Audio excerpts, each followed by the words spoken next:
If you can do all your stuff, what can figure it out? That's how it chooses you. Let me make you bigger, because right now my face is covering your left eye. And I cannot have that. Here we go. Now you're very tall. Look how tall you are. I'm a giant. You're a giant. I finished Agents of S.H.I.E.L.D. this week. Mm-hmm. I keep trying to love. And my love is rebuffed by various mediocre components of very complicated television shows. Is it, With such a great is it cast. done? It's over. It's Like, over. It's okay. officially over. I think the last episode aired at the beginning of August. And of course, I didn't start watching the whole thing until my break from class. So I basically watched the entire series in the time it took them to air the last 2 episodes. Right. Which is really nice, because like I ended, and then I had the feeling of it being over, and I was like, of course, I go online. Are there interviews about it being over? Are there little retrospectives? Because the cast is so good. The cast is so good, and the idea is so good. And somehow in the last season, it just kind of all... I mean, we'll say maybe my expectations were too high. We'll call it a failure of expectations. How many seasons are there of this show? 7. Ooh. 7, yeah. And you know, it's engaging. It was a good break from class. Yeah. And it was really nice to feel like I had something to do that wasn't virtuous. You know, Right. like I could work out, or I could take the dogs on a really long walk, or I could review last semester's stuff, or I could watch television. Yeah. Yeah, I get Yes! So good. it. I get it. And Clark Gregg can get it. So, I mean, that's just a truth universally acknowledged. So, yeah. So I did that. And then I rearranged, as you can see, the office area. That's been happening for the last couple weeks. That must feel good. Yeah, it does. It's a much better perspective. I feel like I would like to be the kind of person that just, I'm not saying this is what you're doing, I have no idea, but like rearranges to rearrange, you know? Yeah. But I spend so much time getting things the way I like them that sometimes I need to reorganize or clean out things, but just to I'm going to do that. I'm going to do that this week. I'm going to rearrange something just for the hell of it. Nice. Spontaneous goal. Look at that. Yeah. Love it. Look at that. So You're changing great. me for the better already. We've been talking for 7 minutes. Oh my God. I feel so powerful. Well, you also changed me for the better. You're like, yeah, but what about the good stuff? I was like, right, the good stuff. No, I got it. No, good stuff. Yep, 100% good stuff. Good stuff is a thing. We have a logo now. Hey, this is It Chooses You, the podcast. I am Claire Patton. That's right. And I just talked over your intro. I'm Teresa Sparks, and that's how you can distinguish us, is I'm the one talking over Claire all the time. She's the interrupter. I interrupt as well, actually. I was thinking about it this morning, actually. I love that we're alternating weeks. It's the best. It's absolutely the best, because one week I can really focus on... No, I mean, of course I spend more than a week putting together my stories. They're intensively researched and exhaustively documented. I can spend a week putting something together, and then I get to tell you something awesome. And then the next week, I just get to sit back and have coffee and have an awesome thing told to me. It's the best. It's great. So great. Yeah, I like it too. Well, we've been just celebrating around here because the heat finally broke. Oh my gosh, yeah. We, here in Colorado, we had this heat dome. I think a lot of the country's dealing with that. And I think the high yesterday was 82 or something. I think it's going to be 82 again today. Oh, it's so amazing. So, our meals had been sort of arranged around what was coming out of the garden, but also like what was easiest and what wouldn't heat up the kitchen. Sure. And therefore the entire house, because we have a tiny house. How many raw foods can we eat when it's super hot? Exactly. So, still been eating well, but so I finally got back to some cooking projects, which has been really nice. So I made pierogi the other day. A big fan of I love double carbs. So I like the potato cheddar ones. So it's like, a carb wrapped around a carb with Nice. fat in it. Mm-hmm. Anyway. Easy fuel. Easy, quick fuel, man. Oh, it's good stuff. They're so good. And then you make it and you have enough to freeze them. Mm-hmm. So you kind of get 2 meals for 2 people. Probably way more if you're like a reasonable eater. Yeah, I don't know about that. I think reasonable eating is overrated most of the time. I mean, it's just quick. It's quick and easy joy, and it's always there. Yeah. So anyway, it's been nice to get back in the kitchen a little bit instead of seeing it as a chore to be endured because it's fucking hot. Yeah, I've been watching the Great British Bake Off, and I'm like, usually when I watch Bake Off, I kind of want to bake. But I don't want to bake. Oh, it's because it's 107 degrees outside. I don't want to turn the oven on. Of course. Yeah, but it took me a minute to get there. I was like, this is a new experience. I'm watching Bake Off and I don't want to make cookies. Oh, right. Yeah. Well, wait, I woke up this morning and I was chilly, which was amazing. Just chilly. Not cold. Just like, oh. I'm wearing a sweatshirt. Yeah, I had a blanket on me this morning and yesterday morning, so that was pretty great. Yeah. Just, sometimes change is just great. The contrast is nice. Yeah. I think to go back to what you're saying about you have things arranged the way you like them and you don't want to deviate. I find that I really like everything for about the first 2 months. And then I'm like, meh, meh, meh, meh, meh, and then my little like chirpy whatever. And so basically in any environment I'm in, it seems to be just a process of me discovering what I don't like about it until I get to the point where I have to change it again. So I think really what we're learning is that I'm just kind of a negatively oriented person. I think that's but now that I know that, I can work with it, right? Well, you just brought it back to that, but I had just said sometimes change is nice. So I think where I distinguish you and me is that you like self-initiated change on occasion. I do not. I liked having change thrust upon me. I don't want to be the agent of change. Interesting. That's so interesting. So that's why it's important for me to like decide to be an agent of change, even if it's just in rearranging my space. That's well identified. Well identified. Yeah. I like knowing that about you. Thank you for making it explicit because I can't infer anything these days. I got one level. Well, and I say that I like having change thrust upon me, but that's not even fair. I don't even usually like it. Something nice like a weather change, and that can be great. But don't fuck with, I don't know, my living situation or job. That's it's really hard for most of us, I think. Yeah. I mean, all these things we're learning about ourselves. It's interesting to me that we've both chosen completely non-traditional. Like we don't like. I don't know if you would characterize yourself like this, but I would say I don't have a career path. Like right. My career path has been like, will this work for now? Great. Right. Does it still work? Great. Right.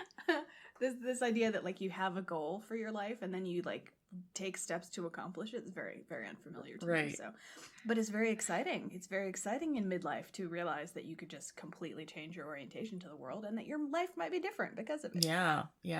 Well, there's been a big shift for me in that I'm a freelancer now, which I fucking love so much. I love it. So I finally, I don't know if I'd call it a career, but I feel like I finally see a path, and I'm good. It's good. But that's it, right? Yeah, I'm good. No, it's good. There's no drama in that. No, there isn't. There's so fucking no drama great. in happiness, right? Yeah. It's so interesting. What if you're just good? What if things are awesome? What if you feel good about yourself and your life and your purpose for being? And what if you've worked out today and you've walked your dogs and you cleaned up a little bit? Yeah. Nothing? Okay. Yeah. Well, I mean, we like stories and drama is interesting. Yeah. Yeah. It's true. It's true. So, boring lives, interesting stories. That should be the goal. Boring lives, interesting stories. Yeah. I like that. So today, Teresa, I am going to talk to you about why I love treasure hunts. Oh, I was really excited when I got your text. Yeah. Yeah. I meant to tell you earlier this week, but it just didn't. Well, I think I was trying to decide if that's what I was really doing. So this is a little bit personal, a little bit about pop culture, a little bit about story. So kind of a mixture of things. I've brought a lot together. Okay. But I kind of like that about this. Are you talking about like there is a map with an X on it kind of treasure hunting, or do you broaden it a little bit? It's a little broader than that. Okay. Yeah. Both but are it cool. starts with that. I'm happy with all of it. Yeah. It starts with that. So, just a little background on me to start. I grew up in a lower middle class family, an only child in Texas in the 80s. So my father was much older than my mom. My dad was born in 1919 and actually was a child of the Great Depression. So that seriously influenced who he was and his relationship to the world. My grandmother could not leave a light on. Yeah. Just couldn't leave a light on in a room she wasn't in. Couldn't do it. Yeah. My dad's thing was you're going to wear it out. So like if he went in and out of the door too often, you're going to wear it out. Stop being happy. You're going to wear out your happiness. Yeah. Stop being so joyful. You're going to wear out all your joy. Yeah. Yeah. You only get so many joyful moments and then it's over. You're using them up a lot. You're using them up pretty fast this week. You better get sad pretty quick. Exactly. You're going to run out. Yeah. So all this to say that, my dad was blue collar, he was an opera singer, but he was also a bus driver and a janitor for a while. Speaking of lack of career path, he had this artistic side and then he had like real world jobs. I mean, first of all, blue collar opera singer is definitely a story you're going to tell me soon. Just FYI, because that's a story I need. Yeah. Yeah. So so all this to say that money was a big deal in our family and lack of money was an even bigger deal. So there was this also as part of the 80s, right? Like money was it in the 80s. It was a morally bankrupt time. That's a bold statement. Yeah. But in the 80s in Texas, I think you're probably qualified. Yeah. And I mean, I will also say I have a lot of nostalgia for the 80s. So that I have a fondness for it. So I'm not just trying to shit on the 80s, but it was the time when like cash was king and, Wall Street was going wild and fucking Reaganomics and all this stuff. I'm sorry, can I interrupt you? Yeah. Because I have a very serious question to ask you now. I like how in asking for permission, you're actually not interrupting me any longer. Oh, can I continue interrupting you? Yeah. I like it. Permission. Can I continue interrupting you? Yeah. So you and I grew up in more rural areas. I think you grew up in a city, but like every story you tell about your childhood, like, landscape is involved, which makes me feel like it's more rural. I don't think in West Virginia the 80s actually happened until about 1998. Because I remember watching the movies, because we had HBO, boy. That was some good stuff. We were very rich. We had HBO. That's how you know you made it. That's exactly, or your parents. Your parents are, please be quiet. Here's some good TV. Please be quiet. Yeah, but I watched it and I was like, that's completely unfamiliar to me. So much so that I would go to high school and I would think, not a single thing happening here is happening on the television. Not a single thing. Yeah. Are you talking about fashion or just kind of pop culture sense? I'm talking about the concerns the parents seem to have. I'm talking about the lives the parents led that left their kids either supervised or unsupervised for certain amounts of time. I'm so glad you're bringing this up because this is actually part of my story. That's awesome. I'm also talking about like after school activities. Who has a fucking swimming team? A school that's rich enough to have a pool? Right. What are you talking about? Yeah, so all of that stuff, like a ski team. So you watched movies and it felt like something that was happening somewhere else, completely or television. Elsewhere, completely elsewhere. Yeah, but in that way, very hopeful for me because it was pretty dark where I was, so I was very happy that there's something else going on. Right. Well, I had kind of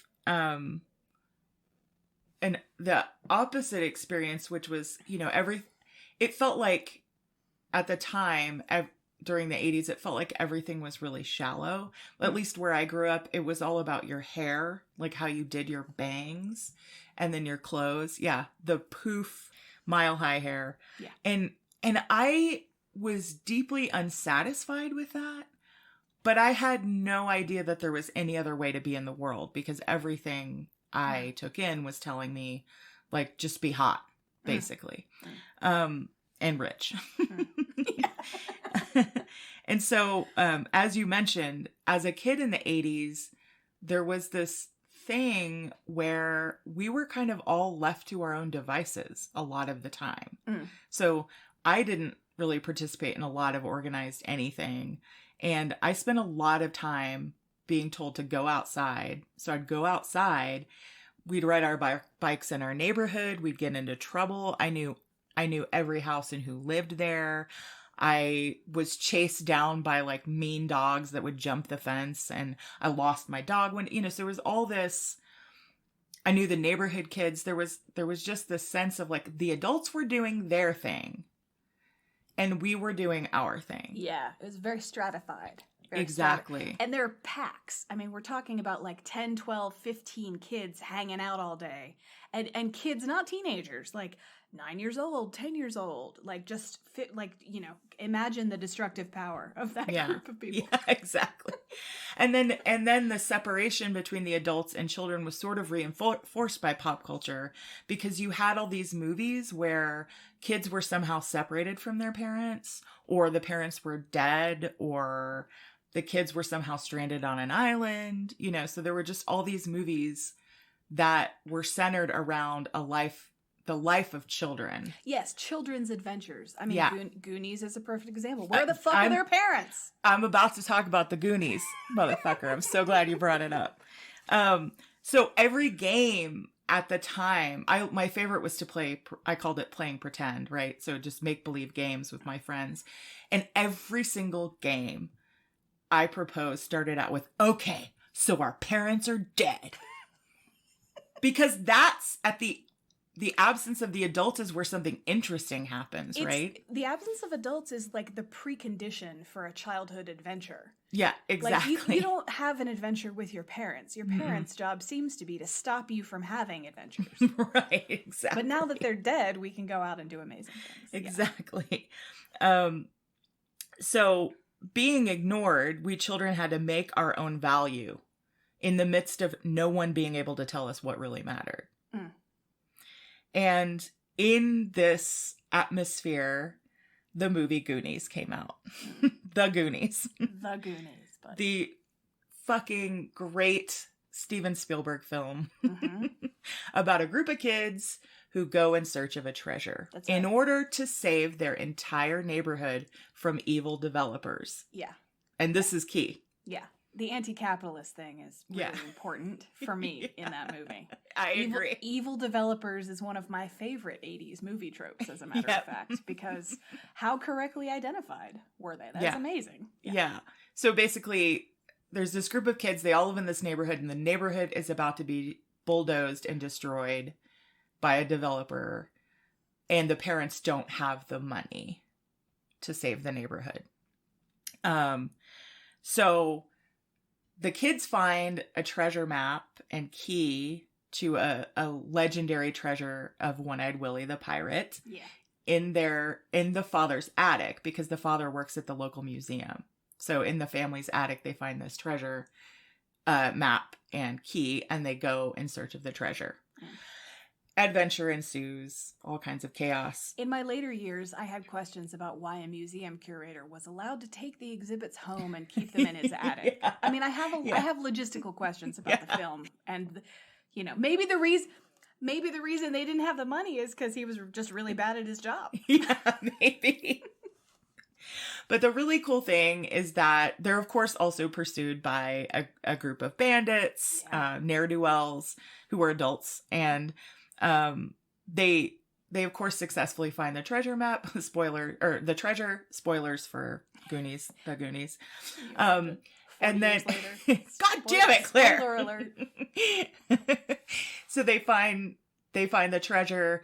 The thieves force them to empty all the gold that they had collected, however, and then the big climactic scene is that they release the pirate ship, which floats kind of along the horizon, and they end up on the beach. Their parents all show up. all say, oh my God, we were so worried about you. Thank God you're okay, right? So there's this emotional validation of the parents saying, you matter. And then someone's maid is going through a marble bag or something and finds all these jewels that the thieves had missed. The last sapphire. Exactly. And so, of course, the neighborhood is going to be saved. So, like, the appeal of this is, of course, the adventure, of course, the danger, of course, the promise of what they call in the movie rich stuff, which I love. Yeah, rich stuff. But the broader appeal is that suddenly these kids are bringing something of value to their world that even the adults can recognize, right? Yeah. Does it spoil it at all that the thing they're bringing is just money?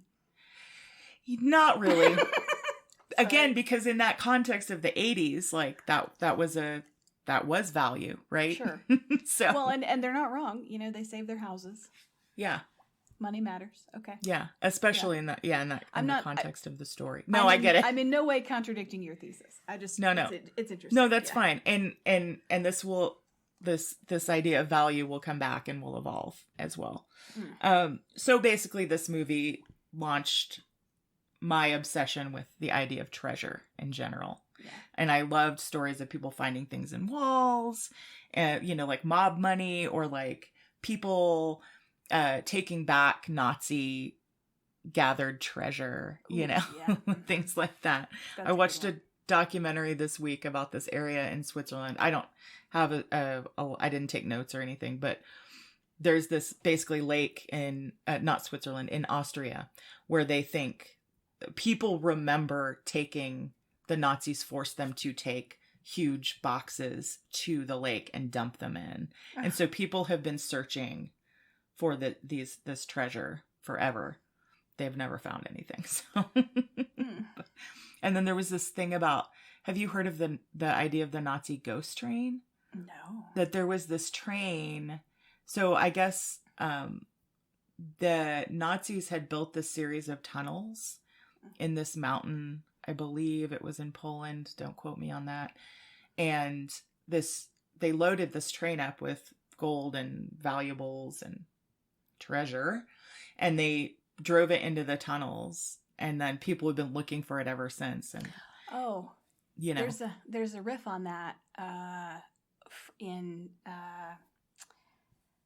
oh God, what's his name? The Cryptonomicon is the name of the book, but I can't remember the name of the author. And the Cryptonomicon is basically, it's kind of a historical riff on the development of fancy math. Mm-hmm. Computer stuff. But in that book, there's something. You're not talking about William Gibson, are you? I'm not. No. Okay. The Cryptonomicon is it's a standalone book, and this guy writes huge epic. I just can't remember his name. Anyway, in the Philippines, a major part of the last third of that book is them finding basically $20 billion of gold bullion in the jungle, and it's there, but they can't get it because there's no road. And it was like left there during World War II. Basically, Japanese used slave labor to build this underground system of tunnels and store a bunch of gold in there, and then they just let the jungle take it over. Wow. Yeah. I mean, and that's kind of part of the treasure theme, is like, you don't really know if it's out there. Or it's kind of an act of faith to go and search for it, right? There's no guarantee, So when you're a kid, you move through the world in a different way than adults do. You're on your feet, you're more grounded, you move slower sometimes, and you don't spend your time outside of your house in a car. You're more present than preoccupied. So I think you develop a more intimate knowledge of your surroundings when you're a kid than an adult would. And this makes kids better treasure hunters. Oh, sure. Absolutely. Yeah. So one of the tropes of treasure is sort of coming upon something that you already own that turns out to be of value, right? That's the whole premise of Antiques Roadshow. My house, as I said, my father was born in 1919. So he had, at this point, in the 80s, he'd had a lot of years of life, and he built that house himself. But he wasn't exactly a hoarder, but he saved a lot of things. And there were a couple of areas of our house, specifically the garage and the attic, where it was like a treasure hunt. Like, you had no idea what was going to be in there. Just packed with stuff. It was kind of a sore spot, for my mom, but I was fascinated with it. So, I found paintings. I found a couple of like early China dolls from the early 1900s, like where it was just the chest and the head and then the arms, and the rest of it was filled with sawdust. So they would have had clothes. And then we had this like ancient auto harp that I loved to play. Didn't even, I was 7. I was like, I don't know what this is. What is this? It makes music. I don't know. Sounded awful. I was terrible. And of course it was out of tune, but these were like examples of things that always in the back of my mind, I was like, ooh, these might be treasure. These might have value. And then when I was 19, my dad passed away, and those items specifically disappeared. I think my mom probably threw them away. Because my mom is the type of person that isn't able to recognize value unless someone else tells her. Yeah. Right. So I've spent a lot of time in my life sort of cultivating my own sense of value, not having gotten that guidance as much as I would have liked as a kid, The things my mother contacts me asking if she can get rid of, I'm like, why is the answer not clear to you? She's like, 5 buckets of toys you haven't touched since you were 7, and also the tiny table and chairs that my great-grandfather made me that I learned to write at and that you and your sister learned to write at. Have any interest in any of these things? And I'm like, you got to be kidding, right? You understand that the table and chairs that were handmade by my great-great-grandparents are much more important than the boxes of Legos from the 70s, right? Right. Like, no, she has no sense of that. Not at all. Right. Yeah. Well, about 10 years ago, I kind of went through that with my mom because she was selling our house. Again, the house my dad built, the house I grew up in. And she had kind of had a few things that she asked me if I had any interest in. And one of them was my dad's USO trunk. So he had done a USO tour when he was really young, and he still had the trunk, right? So Tim and I went down to Texas, and we pulled out this trunk, and it was kind of in the living room, and my whole family was there. And I go to open the trunk, and the lock mechanism is stuck, or the closing mechanism the latch is stuck. It's not locked. So I'm pulling on it, and I'm pulling on it, and I'm pulling on it. Nothing's happening. And then like all of a sudden the latch opens, flips down, flips back up, and re-sticks. And at that point I thought, well, okay, I think Dad's trying to tell me something. Like, this is, whatever's in here isn't for everyone else. It's for me. That's right. Your whole family's there. The contents of that box are shy. Yeah. Yeah. So the contents of that box went home with us unopened. And sure enough, I bring it home to Colorado, and I open it in the privacy of my living room with just Tim there, and it fucking opens right away. Like, no problem, So I look in there, and the box is empty. And I'm like, oh, dang. But I've seen a lot of movies about treasure, and I've read about treasure, so like, false bottom and all. Well, there was a false bottom in the box. And it actually wasn't really a false bottom. It was a tray. It's like a tray, and you would lift the tray. Bottom. Yeah, I know. It's got to be a false bottom. It had a false bottom. That's right. And it has GPS lock on it, which is why it wouldn't open in Texas and it wouldn't open in Colorado.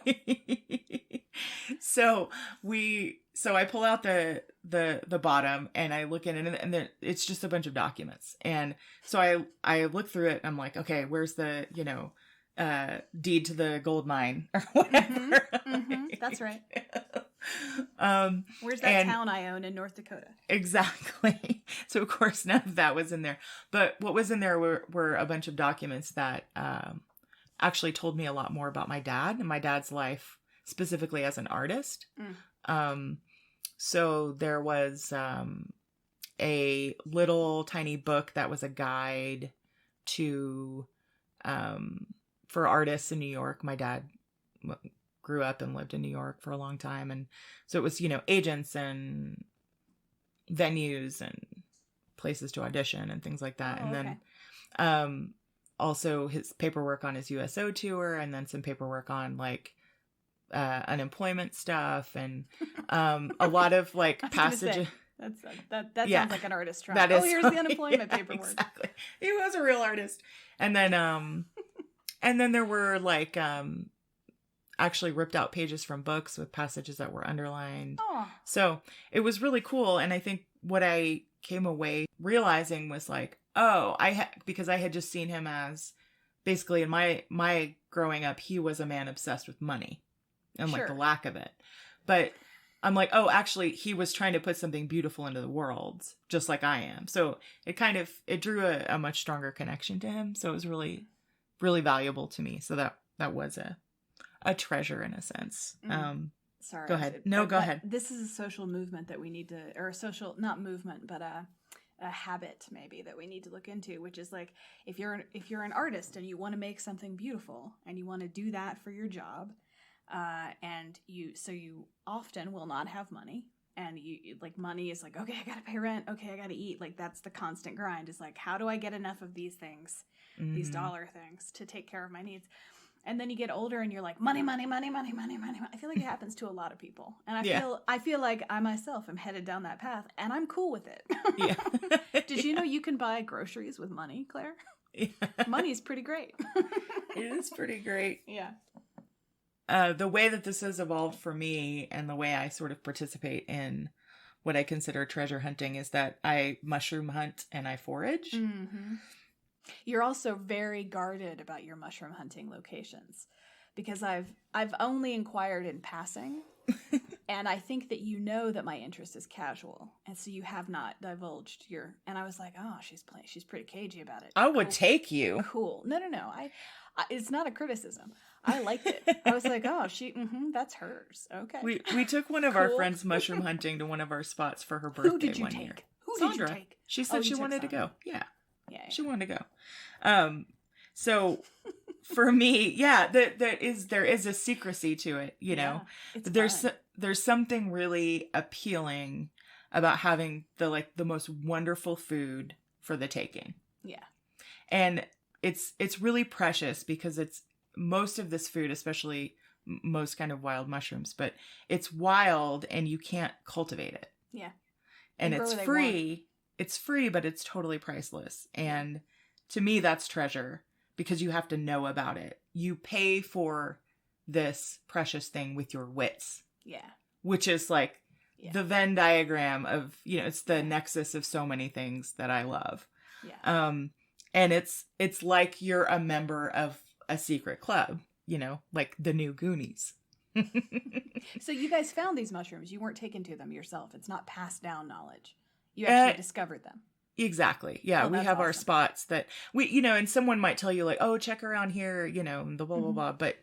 But we have, our spots that we found. The side of the particular hill. Exactly. Yeah. In certain cases. Yeah. And we haven't done much of it this year, but, in years past, we've done like rhubarb and wild raspberries and mushrooms and wild asparagus and things like that. And it's super fun. And yeah, go ahead. I was just walking the ditches in Boulder County in the early spring, picking asparagus is one of the most wonderful things. Yeah. And so great.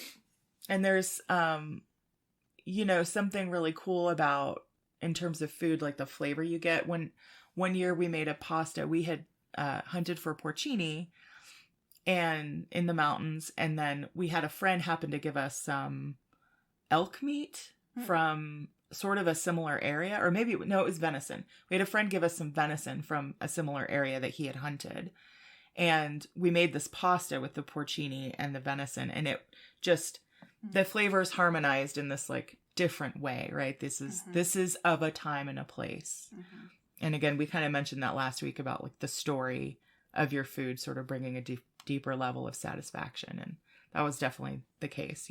We're just waiting for the science to catch up. There's science behind the fact that food that is grown locally and in season and consumed in season is better. Yeah, nutritionally and taste wise, And, I mean, flavor, and they've linked sort of flavor and nutritional value. Like, that's if something tastes better, natural. Something natural tastes better, it is better for you.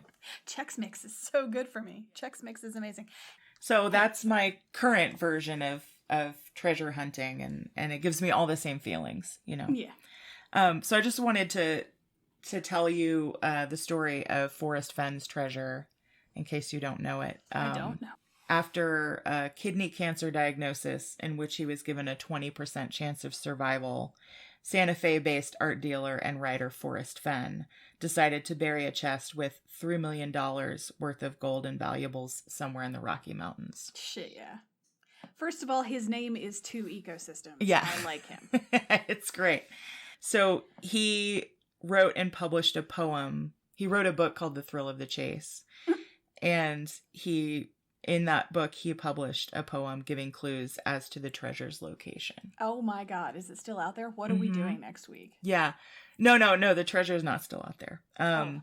He then found out that he was in remission and was going to survive the cancer. He's like, I may need that truck of gold. But he left it out there because he wanted to encourage people to get outside. And people did. According to his estimates, to be fair, they're his estimates, like more than 350,000 people have searched for this treasure. He buried it in his cancer diagnosis was in late 90s, but he actually buried the treasure, and I think it was around 2010. So it had been out there for about 10 years, and 5 people had died seeking it out. Wait. So he had kidney cancer. Yeah. He was not expected to survive. He was diagnosed in the late 90s. And yeah. He didn't bury this thing until 2010? I believe so, but I'm not 100% sure. Okay. It was out there for about 10 years. I know that. From now? Like 10 years from now? Yeah, it was found. The treasure was found this summer. Oh. That's what I was building to that. Oh, I'm sorry. I totally stole your very disappointing thunder. That $3 million is not available to us. Damn it. So 5 people died seeking out the treasure. Of course. And there was a lot of, the police asked him to go dig it up. There was a lot of, would you please? Yeah. But to be fair to him, he published something and said, look, it's not in the water. You're not going to move any boulders. It's not under any man-made objects. Please. I buried this thing myself. He said, I was 80 when I buried this guy. So like, it's accessible. It shouldn't be dangerous. He was like, be safe, so I thought that was pretty cool of him, but he didn't call it off. And so this summer, the treasure was found in Wyoming. And Fenn released photos of the discovered treasure to prove that it was found, but there are still people out there who believe the whole thing was a hoax. So how did he have like a camera set up? Is that how he knew who found it? No, the person who found it contacted him. It wasn't somebody he had a strong personal relationship with, but people would write to him and email him. So he said he had communicated with them in 2018, so a couple years before. And he says the person wants to remain anonymous. And so I think that's the thing where people are like, well, who found it? And he's like, look, I respect their right to stay anonymous. I know who they are. They found the treasure. Here's some pictures. But some people are like, that's total bullshit. I feel like somebody's always going to be the total bullshit. Yeah. I feel like that guy is, Well, that's the thing about treasure, right? Mm-hmm. Is you don't know. That's right. You never know. You can always say it never existed. Right. You can always say it was a hoax or it was a rumor. Yeah, that's right. There's some bitterness in seeing someone else's faith rewarded. Yeah, exactly. And labor. They had to use their brains. They read a poem and they're like, let's go to Wyoming, Well, I guaranteed this wasn't this first person's trip out to try and find this thing, So, I mean, that's the thing is it's your wits and it's like your experience and your ability to commit. You have to commit to find a treasure, right? Yeah. It doesn't usually just happen unless you did go in your attic and find like a Picasso or something, which probably means your grandparents were Nazis. Yeah. If that's what happens. Or in the resistance. Yeah. Ooh, that's true too. Ooh. Even though it's this act of faith to go in search of treasure, the promise is so tantalizing, and these stories are compelling to us because we're hardwired pattern seekers as creatures. You know, back when we were just crawling out of the muck, we needed patterns to survive, you know? And patterns were our brain's way of telling us, like, which plants are nutritious and which ones are poisonous, you know, which animals are worth hunting or too dangerous. And that deep satisfaction we feel is still a part of us in recognizing the pattern. Which thrift store tends to have plus-size clothes from the 60s and 70s. Exactly. Spoiler, 1 out of every 100 of them. Yeah, exactly. I mean, we actually... were fat people then, right? What did fat people wear back then? It doesn't matter. We don't have to go. Muumuus? I don't know. I guess. We actually get a hit of dopamine when we successfully recognize a pattern that we believe will lead to a reward. So we're hardwired to seek out treasure, is what I'm saying. I just finished Charles Duhigg's The Power of Habit, where he basically is entirely about this. Yes. Yeah. And it doesn't even have to be, the dopamine doesn't even come when you get the reward. It comes when the pattern is recognized. That's right. That's why it's powerful. Yeah. So that is the brief on why I love treasure hunts. Treasure. Yeah, treasure's amazing. Yeah. Well, I remember, this is probably not a good way of wrapping this up, but as I was rifling through my grandmother's jewelry as a child, my grandmother is the kind of person who had a really good eye for beautiful... She would, like, sit next to a lady in church, and she'd be like, you know, that's a really pretty ring. And then 2 weeks later, she'd be like, oh, wearing that ring again, I see. I really like that ring. And over the course of 6 months, she would be like, you know, if you ever want to sell that ring, you know, just let me know. She was patient. Ever need some extra money? She was playing a long game. That's right. And so she basically bought all the rings off the fingers of the old ladies at church. And then she would give them to us. But she gave me one when I was in 7th grade. Do you think any 7th grader is prepared to take care of a ruby ring? No, I lost it immediately. Like within a week of her giving it to me, it was gone. But when I was rifling through her jewelry a little later in life, the regret from that ruby ring searing my heart as I did so, there was a particular necklace she had that probably wasn't worth anything more than anything else, but it was really ornate, and it had a locket. Mechanical jewelry is always treasure. Right. Anything that opens or slides or pulls or, you know, anything like that. Hinges are magic. Hinges are so cool. Whoever invented the hinge, that's a very smart person. Yeah, so she had a necklace that was treasured just based on the fact that it had a little locket part or whatever. And it's the best thing. It's the thing I want the most. I don't care about the actually valuable things. I want the that feels like treasure. Yeah. And I think that's when treasure is most impactful, is when you can assign your own value, you know? Yeah. I love your take on treasure. Thank you. Yeah. There's something about being in a house full of stuff and like, no, there's something in here. There's something here. Well, and also for me, it's like they don't know what's here. Yeah. You know, if it was just packed but incredibly well organized and categorized and they could flip open and be like, it's here. Not the same. No, it's not the same. And there, because when you find that thing, you feel special for a minute. That's right. You know, like my brain is special. It figured this out. No one else figured this out. That's right. I figured this out. Yeah, I love that. Yeah, well, I really, The Goonies is, of course, the best treasure hunting movie of all time. Yeah. Fuck National Treasure. I'm sorry, guys. Oh, man. Well, I was thinking, actually, that this is something I thought of when you were talking about Goonies earlier, which I didn't need to say. Please cut out the things that make me sound stupid. Or don't. It's fine. Well, I think the problem is we might disagree what makes you sound stupid. Things I think make me sound stupid. You're like, oh, it's so endearing. I'm like, all right. Just send me a list of, like, categories, right? All of it. No, I expect you to know. You just have to know. I'm just going to edit you out of this whole episode. Good. It's just going to be me. Yeah. Claire cuts the dead weight. That's what this episode will be called. But the thing I like the most about Goonies, like the treasure's great, and defeating evil developers also very satisfying. Dramatic moment of ripping a pen out of a hand before the contract is signed. Beautiful. But my favorite thing is the puzzles. And I'm convinced that the reason I like escape rooms is because of the Goonies. Yeah. I feel like they are a direct ancestor of the escape room thing. Yeah, that's a good point. Because how many of us were like, no, it's a skeleton piano. You gotta play the you know? Yeah. And you know, how so many of the puzzles fed into like the desires and fears of the characters, you know? Like, because with the skeleton piano organ, Andy had to play.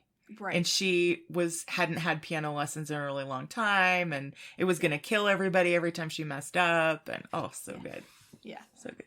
And my favorite moment from the film is the speech that Sean Astin gives. Of course. When they're underground and the popular jocks have sent down a bucket because there's a wishing well. The bottom and of he the said, well speech. He says, because it's our time. Yeah, it's our time down here. That's right.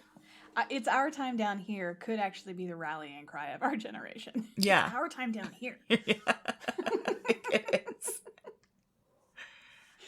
Yeah. Man, what a great movie. I feel like I got to go watch it again. You know, so my mom, as I said, is not a person that is like, I guess I would say like, she's not a naturally appreciative person. She doesn't stop and go, hey, you know, this is really great. Or, you know, oh, I value this. No, nobody says that, but, except for me. No, people do. But the people who do are the people you don't want to hang out with. Like, I've been in meetings with people, and we're all joking and having a good time waiting for the meeting to start, and someone comes in and starts laughing, even though she hasn't been a part of any of the actual conversations, and she goes, I just love humor. I'm like, holy shit. Who are you? You know, hey, it's guys, great. there's an Jokes. alien in the meeting. I just love humor. Oh, God. The aliens have told me this is how I am to behave in order to successfully pretend to be one of you. That's I right. love humor. Anyway, there was this really cool moment when I was a teenager and I was rewatching Goonies for like the umpteenth time. And my mom just stopped and looked at me and she went, you know, it must have been really neat to grow up with a movie like this where a bunch of kids go on an adventure together. Go, Mom. And I was like, it was really neat, Mom. I was like, it's awesome. Human connection from my mother. Oh my God. This is this real moment, you know, of clarity for her and understanding. It was fantastic. That's wonderful. I anxiously await the second time it happens. It'll be great. How old is she now? 75? You got time. Something like that. Yeah. You got time. So, yeah. I listened to a couple of episodes because I've been attempting to, you know, go back and make us slightly more professional, one tiny baby step at a time. yeah. And, you know, I like to remember, first of all, listening to my own voice, the most horrifying thing in the world. So I'm only going to do that once. Also, nothing I say is funny the second time around. It's amusing the first time, but the second time it's like, oh, honey. Oh, Hey, no. you know what? Maybe So- that's all you get is the first. If you get the first time, that's great. No, that's right. No, That's enough. This is what I was saying. This is exactly where I got to. I was like, yeah, you know, if it was funny every time, it'd be like a joke on a fridge, you know? Like, oh, God, that thing again. You'd be Horrible. like Maxine from the Hallmark cards. I don't know that reference. Who's Maxine? Oh, the old lady. The I do sassy know that old reference. lady.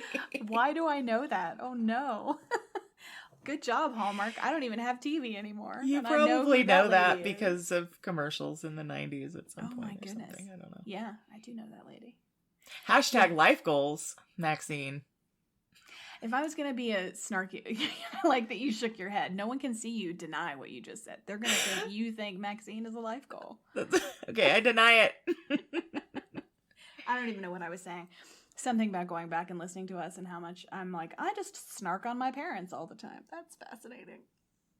Well, here you go. This episode I snarked on my parents. Yeah. They're so easy to snark on. Man, they're such flawed human beings, unlike us. Oh, gosh. I know. It's so lucky Okay, that we're both that was perfect. sarcastic, everybody. Because you can't see me, I should That's clarify. Can never tell sarcasm unless you're actively looking at the person. Go out there and find something valuable, everybody. Find some treasure. Find some treasure. Who is the here's treasure is tracing someone's career through things you've liked them in. I find that very enjoyable. The youngest of the Fratelli. Also, there's a band called the Fratellis that is really good. And one of their songs was in an Edgar Wright movie or two. So for anyone who doesn't know, the Fratellis are the trio of bandits that are pursuing the kids and trying to steal the treasure from them during the great movie, The Goonies. There we go, just in case. So the youngest Fratelli, whose name I can't remember in the thing, but he's the one who wears the wig, is in The Sopranos later. Oh, okay. He's Ralphie in The Sopranos, and he's killed in a very gruesome way, and it's very satisfying because he's a horrible person. What is his name? It's killing me. It doesn't matter. You should probably cut all of this out. This is about the same level of annoying as me inexpertly retelling you the story of a movie I like. But then I'm like, oh, but I should have told you this 15 minutes ago. And then check in. I watched The 13th Warrior. You did? I did. However, I think your version's way better. I liked it. I enjoyed it. Don't get me wrong. I told you the whole middle part is battles at night, right? Yeah, It's just pointless. Yeah. But I just wanted to give you props because I thought your version was better than Michael Crichton's. Awesome. I can die now. Speaking of Michael Crichton, I also rewatched Jurassic Park this week, which was fucking fun. I haven't. Jeff Goldblum, man. Jeff Goldblum. Can we do an episode on Jeff Goldblum? We can. I think he might be a creeper. You think so? I think that's why I like him, is because this is the thing I noticed when I was dating a lot. I'd be like, I don't like people who signify normally. Like, I like people who are a little weird. And then you just end up dating fucking weirdos. Yeah. Right? And so, like, the people I'm like, oh, he's interesting. He might be a fucking weirdo. Well, there's this great moment in Jurassic Park where he's, flirting with Laura Dern's character front of Sam Neill? Yeah. Sam Neill. Yeah. And he's got this glass of water and he's talking about, chaos theory. And he takes this drop of water and like puts it on her puts it on her hand and like is talking about the direction the water's gonna go. We don't know. That's chaos theory. But he like kind of creepily touches her hand. Or something so gross but also real about it. Yeah. It's like the guys he's either a really that. good actor or an asshole. The guys who do that at a party when you've just met them, it's like, this is a very like awesomely sexually charged and interesting moment. If you and I already have a thing and we're hanging out and there's a little bit of backstory, I've known you 20 minutes at a party. What are you doing? Go Jeff Goldblum. Well, it's interesting that you bring that up. Because I also have recently rewatched the new Dracula, which is great. I think I recommended it to you. Did you guys ever watch it? I haven't seen it. Yeah. It's really, it's exactly what Dracula should be. It's like a weird, super sexy, gross melodrama. It's awesome. It's so good. Somebody gets burned alive. Come on, man. But I was thinking, watching that, Dracula is one of the first books I bought from the book fair at the elementary school. And of course it wasn't the original. It was a rewritten. But it was one of like the first books I owned and one of the first books I read and read and reread and read. Very important to me. So I like the story. But the line between creepy and sexy, I'm very interested in that line. Very interested in it. And want to like watch lots of different people try and walk it. Successfully or not. It's very interesting to me. Yeah. Why is creepy and sexy kind of the same thing sometimes? Why creepy and sexy? Okay. But like the sexy part, I want it to be okay. Right. It's a little sexy. I want this to be okay. Oh no, he's still a murdering monster. Oh, I'm confused. Yeah, it's great. It's my favorite. Yeah, man. Well, no, and actually, that's the reason I liked Agents of S.H.I.E.L.D. so much, because Ward is exactly that. Creepy and sexy. Creepy and sexy, same time. What's going on? I like it. Yeah. Now I'm going to have to watch a few episodes to understand your... Yeah. Your creepy, sexy thing. Watch the first season or two. Yeah. Actually, maybe the creepy, sexy part is in season... I can't remember, but season 1, season 2, that'll get you there. All right. Yeah, but how interesting. Creepy and sexy. Oof. Yeah. Yeah. All right, well, next week we're going to follow up on my attempt to voluntarily reorganize something. Oh, okay. Okay. Driven to it by my own will instead of madness. So I'm going to be accountable, everybody. Okay. Yeah. I have been working out, and I have an accountability buddy, and after 2 days of working out, she slipped and fell in her house and broke her arm, her wrist, and her leg. Jesus Christ. She basically shattered one whole side of herself and then had to wait 4 days to get a cast. Do you see what trying to hold you accountable does to people? I know. Do not hold me accountable for anything. Or the curse will get you. I won't hurt you. It's not me. Still no, love it's the you, curse. But the universe and the forces around me will hurt you if you try and hold me accountable for something. I'm sorry. I feel like such a dick. I'm so sorry your friend is hurt. That's terrible. Why are you apologizing for that? She also would find it hilarious. Because she immediately texted me. I was like, hey, I did it today. And she's like, well, I just broke my wrist, so... And then just sent me a photo of the cast. Did you text her back and say, so are you fucking working out or what? Yeah, no, I did. I said, so just do the low impact version. What's the problem? Which is all I can do, by the way. Because if you and I have one right to anything, it's judging people about their exercise regime. Yeah. Oh my gosh. I'm completely allowed. Wouldn't that be wonderful if you actually had to go down a checklist and get permission to be judgy about things? Yeah. Like, you're not allowed to be judgy. That's the blanket. You're not allowed to be judgy. Being judgy is rude. But then if you've had certain life experiences or accomplished certain things, then you're allowed like categories in the judgy column. Yeah, yeah. I can be judgy about your haircut because I have had a really good one my whole life, and now I am allowed to cut hair for a living, and I'm really whatever. And they'd give you you get like a license, you know? Yeah. You'd be rude at a party, and somebody would say, "Hey, are you allowed to be judgy about that?" And you would have to like dig in your wallet. Yeah, you'd have and there'd be like categories, you know, like you'd be authorized in certain categories. Yeah, to be That's judgy. Right. That's right. I think it would help. If you could just focus the judgy in one place where you knew you were allowed, like give it full expression, full range of expression in one area. Yeah. And then, maybe stop being judgy about random shit you have no right to be. Like parenting if you're not a parent, for example. Right. That one would be in high demand. Yeah. So would life choices, general would be another category in high demand. That's right. Oh, but my judginess is actually the source of my superpower because, of course, not only does the force that surrounds me hurt you if you try and keep me accountable, but oh shit, I lost my train of thought. Dang it. You were feeling the flow too. That was some kind of outside influence. Yeah, there was something going on there. Oh well. It's basically it has to trust me again. Yeah. I've been a little mentally absent for several years. And so it keeps trying. It's like, hey, you want to say some shit? Let me stick my mystical hand up your backside and make your mouth move and say some things. Oh, do you like the idea of me as a meat puppet for some mystical force? Yeah, I was thinking like you're the spiritual Mr. Ed or something. Oh yeah, totally. Do you think they were hurting that horse? I think so. I've heard that they stuck a carrot up its backside. I don't know if that's true. As someone who worked on the Mr. Ed TV show, please come. But I don't want to hear from the writer, producer, or star. I want like a grip to come. Right. Email us at itchoosesyou@gmail.com. And if you Mr. Ed. And if you were the carrot grip, we really want to hear from you. That's right. It would be like Ed Wrangler. Horse Wrangler. That would something like that. Yeah. I've also heard that they put peanut butter in its mouth. See, that would be okay with me because that's a treat. That's a treat that's funny. Yeah.